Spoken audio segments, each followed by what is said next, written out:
Baik, sebelum kita mendengar amanah dari Imam Besar, maka kita akan mendengar tausiah dari tamu istimewa kita, Ustaz Abdul Somad. Kepada beliau kami persilakan. Sallu ala Nabi.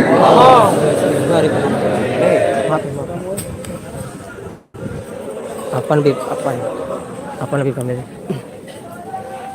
deh. Udah gede sekarang, alhamdulillah. Gede sekarang, udah ganti. Assalamualaikum warahmatullahi wabarakatuh. Alhamdulillah wassalatu wassalamu ala Rasulillah wa ala alihi wa sahbihi wa man da'a bi da'watihi wastanna bi sunnatihi ila yaumil liqa'i rabbih. Al-habaib al-afadil al-ulama al-ajilla nafa'ana Allah bi ghaziri 'ulumihim wa bi husni adabihim wa lutfihim. Ja'alana Allah wa iyyahum ma'al habibil mustafa fi jannatil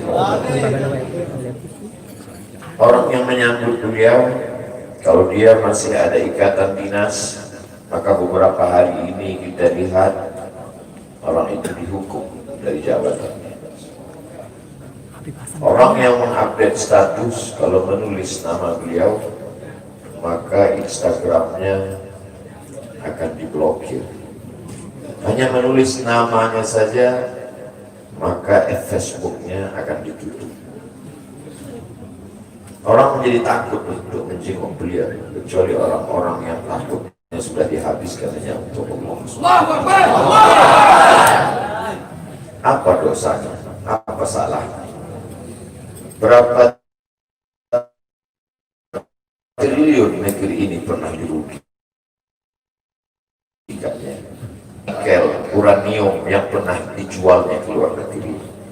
Berapa BUMN perusahaan yang pernah dijualnya aset-aset negara? Ada yang pernah dia jual? Dia hanya mengajak anak muda yang selama ini pecandu narkoba menjadi bertobat kepada Allah. Dia hanya membangkitkan semangat anak muda yang selama ini berzina menjadi orang-orang yang takut kepada Allah. Dia hanya mengajak mereka yang memakai baju hitam, pakaian hitam, berubah menjadi pakaian putih. Mereka berusaha untuk memutihkan catatan amal baik mereka di hadapan Allah. Dia hanya menyadarkan umatnya supaya sadar bahwa politik itu penting. Angkatlah pemimpin yang adil dan amanah. Dia hanya sedang mengajak umatnya supaya jangan memilih pemimpin kafir. Salahkah perbuatannya? Tidak. Dia tinggal di negara demokrasi. Dalam dunia demokrasi, siapapun berhak untuk mengajak menyuarakan kebenaran. Dia tidak melawan sultan, dia tidak melawan ulil amri, dia tidak melawan siapapun. Dia hanya melawan ketidakadilan. Hari ini saya berangkat setelah sholat subuh menuju airport, naik pesawat. Setelah naik pesawat, naik mobil. Setelah naik mobil, jalan macet, saya mesti turun naik sepeda motor. Setelah naik sepeda motor pun juga tidak bergerak, jalan kaki. Akhirnya sampai kemana? Dalam hati saya berkata, celaka betul orang yang mengatakan kemarin katanya tidak ada yang menyambutnya. Sudah 3 hari, saya pikir 3 hari tidak ada orang lagi, saya akan datang bisa duduk berdua dengan beliau. Saya tidak datang mau ceramah, saya tidak datang mau tausiah, saya tidak mau datang mau tabligh akbar. Ternyata yang menyambutnya seramai ini, sebanyak ini, orang berjalan kaki, anak-anak muda berjalan kaki, orang tua, ibu-ibu duduk di pinggir jalan. Apa yang membuat mereka datang kemari? Satu, cinta. Lagu baru ni'aliha ahabu ilayya wa asfali balwaha, kata Qais. Debu yang menempel di sandal Laila lebih dapat menghilangkan rasa sakit dan duka. Hanya cinta kepada Laila, apalagi cinta kepada zuriat Nabi Muhammad SAW. Andai engkau orang alim, andai engkau hafal kitab, andai engkau mengerti kitab kuning, banyak ilmu, tapi ada kebencianmu kepada ahli bait Rasulullah SAW, hilang keberkahan hidupmu.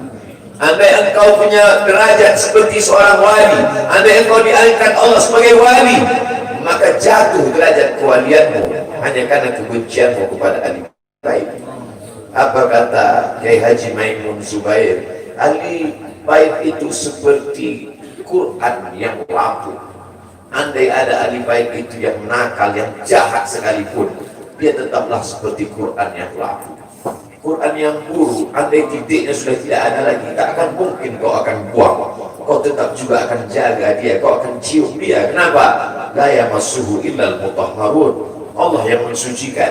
Seorang sahabat Nabi disuruh membuang air bekas daripada bekam Rasulullah SAW. Buanglah ini, kata Rasulullah. Lalu kemudian beliau pergi ke belakang. Setelah itu dia datang lagi menghadap Rasulullah SAW. Rasul tahu apa yang dia lakukan, karena Nabi dapat wahyu, Nabi terbuka hijab. Tapi Nabi ingin bertanya kepada dia. Bukan Nabi tidak tahu, Nabi tahu, diberikan Allah pemberitahuan. Nabi ingin memberitahu siapa yang tidak tahu. Kemana darah bekam tadi kau buat, kata Nabi. Ku minum ya Rasulullah. Mengapa engkau minum? Karena aku tahu bahwa darah yang mengalir dalam diriku membuat aku haram tersentuh api neraka. Mengalir darah itu dari dia kepada Sayyidatuna Fatimah, dari Fatimah kepada Sayyidina Al-Hasan, dari Sayyidina Al-Hasan ada juga kepada Sayyidina Al-Husain, dari Sayyidina Al-Husain kepada Sayyidina Ali Zainal Abidin, dari Zainal Abidin kepada Sayyidina Muhammad Al-Baqir, dari Sayyidina Muhammad Al-Baqir mengalir darah itu kepada Sayyidina Ja'far Sadiq, dari Ja'far Sadiq mengalir kepada Sayyidina Ali Al-Uraidi, dari Ali Al-Uraidi mengalir darah itu kepada Sayyidina Muhammad An-Naqib, dari Muhammad An-Naqib mengalir darah itu kepada Sayyidina Isa sampai kepada Sayyidina Ahmad bin Isa Al-Muhajir. Lalu kemudian darah itu mengalir kepada Imam As-Sakaf, Al-Idrus, Al-Haddad, Al-Attas, dan salah satunya adalah bin Syihab. Dan salah satu dari zuriat bin Syihab itu adalah Sayyidi Al-Imam Al-Akbar Al-Habib Muhammad Rizik. Kalau mau hidup tenang, beliau sudah tenang dengan anak menantunya, dengan cucunya, dengan ilmunya. Beliau meraih gelar LC dari Universitas Imam Muhammad Ibn Saud. Dia cukup dengan majlis-majlis maulidnya, cukup. Mengapa dia bersusah payah? Mengapa dia mesti kena fitnah? Dia hanya mengikut darah Sayyidina Al-Husain. Kalau mengikut Sayyidina Al-Hasan, lembut. Mengikut Sayyidina Al-Hasan, lembut sentuhannya. Maka para ahli bait ini mengikut dua aliran, Sayyidina Al-Hasan dan Sayyidina Al-Husain. Kedua-duanya saya cintai. Habaib yang mengikut Sayyidina Al-Hasan, saya datang, saya cium tangan mereka, saya bersilaturahim, lembut gaya mereka. Tapi mereka semua mengajak untuk mencintai Sayyidina wa Maulana Muhammad sallallahu alaihi wasallam. Tapi ada yang seperti Sayyidina Al-Husain, menggelegar suaranya, dia hunuskan pedangnya untuk musuh-musuh Allah. Keduanya adalah sama-sama diridhai Allah. Innal Hasan wal Husain sayyida syababi ahli jannah. Yang mencintai Sayyidina Al-Hasan, mencintai Sayyidina Al-Husain, yang mencintai zuriat mereka, keturunan mereka, maka dengan cinta itu bekal kita menghadap Rasulullah SAW. Andai aku dihadapkan nanti menghadap Allah, tahajud tak sebanyak Imam Ahmad bin Hanbal, 300 raka'ah fil yawmi wal layla, 300 rakaat sehari semalam. Andai aku dihadapkan kepada Rasulullah SAW, maka jihadku tidak sebanyak Sayyidina Khalid bin Walid. Setiap jengkal kulitnya, setiap tetes darahnya tak lepas daripada tebasan tombak, anak panah dan pedang. Andai aku dihadapkan kepada Sayyidina Maulana Muhammad SAW, amalku tak sebanyak Abdurrahman ibn Auf. Lalu apa bekal wahai Abdul Somad? Adakah ceramah-ceramahmu itu bisa kau jadikan bekal menghadap Allah? Tidak. Sebagiannya sudah diambil oleh tatapan mataku melihat berapa subscriber, follower, dan viewer. Abdul Somad mungkin habis amalnya sudah ria. Satu-satunya yang akan dijadikan bekal menghadap Rasulullah hanyalah aku pernah mencintai keturunan Rasulullah. Aku pernah mencintai zuriat.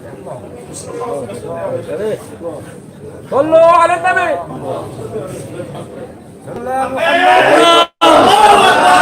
Wahai para pelaku berbuat dosa, wahai para pezina, wahai para peminum khamar yang belum bertaubat, kalau kalian belum sanggup untuk berbuat baik, kalau kalian belum mampu untuk beramal saleh, paling tidak jangan kalian sakiti zuriat Rasulullah.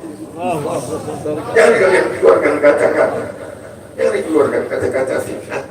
Bagaimana kalian akan menghadap Rasulullah? Bagaimana kalian akan menghadap Rasulullah? Pada saat itu seluruh umat berkumpul menghadap Nabi Adam alaihissalam. tidak sanggup berdiri di padang mahsyar ini, wahai Adam, menghadaplah kepada Allah. Kata Adam, aku tidak sanggup menghadap Allah, karena dulu Allah berkata, la taqrabu hadhihi syajarah, jangan kau dekati pohon kulbi ini, tapi aku malah memakannya, ya Allah. Mereka datang menghadap Nabi Nuh alaihissalam. Kata Nabi Nuh, aku tak sanggup menghadap Allah karena anakku durhaka. Sa'awi ila jabalin ya'simuni minal ma', aku akan naik ke atas bahtera perahu yang bisa menyelamatkan aku dari air. Aku tak sanggup menghadap Allah, kata Nabi Nuh alaihissalam. Mereka menghadap kepada Nabi Musa, aku tak mampu, kata Nabi Musa. Mereka menghadap kepada Nabi Isa, aku pun malu kepada Allah, karena aku mereka jadikan sembahan di atas muka bumi Allah. Mereka hanya mampu menghadap Sayyidina Maulana Muhammad SAW. Wahai para pezina, wahai para pelaku dosa, kalau kalian belum mampu beramal soleh, belum mampu bertobat, paling tidak jangan kalian zina zuriat Rasulullah SAW. Bagaimana kalian akan menghadap Rasulullah? Pada saat itu tak ada syafaat. Man alladhi yashfa'u 'indahu illa bi'idhnihi. Tak ada satu pun yang bisa memberikan syafaat kecuali Sayyidina wa Maulana Muhammad sallallahu alaihi wasallam. Wahai para pemimpin, yang hari ini kau dititipkan amanah kekuasaan. Beberapa hari ini kau lihat apa yang dilakukan orang pada Donald Trump. Kurang hebat apa lagi Trump? Negara adidaya, kekuasaan, kaya raya. Tapi ketika kekuasaan itu diambil oleh Joe Biden, kita pun malu melihat video ejekan-ejekan itu. Kalau hari ini kau punya kekuasaan, saudara, sampai masanya kau juga akan mengalami seperti yang dialami oleh Trump. Jabatan itu cabut Allah Ta'ala. Saya masih melihat video bagaimana Bapak Susilo Bambang Yudhoyono sampai ke Pekanbaru beberapa tahun yang lalu. Di depan balihonya disobek. Beliau jenderal, ganteng, punya partai. Tapi setelah kekuasaan itu tak ada di tangannya, difitnah, dibully, balihonya disobek. Bagaimana agaknya ketika tiga hal itu tak ada pada diri kita? Tidak jenderal, tidak ganteng, dan tak pula punya partai. Fakta biru yang dilakukan menangkap ikan di Bukit Selasih. Demikian, terima kasih. Assalamualaikum warahmatullahi wabarakatuh.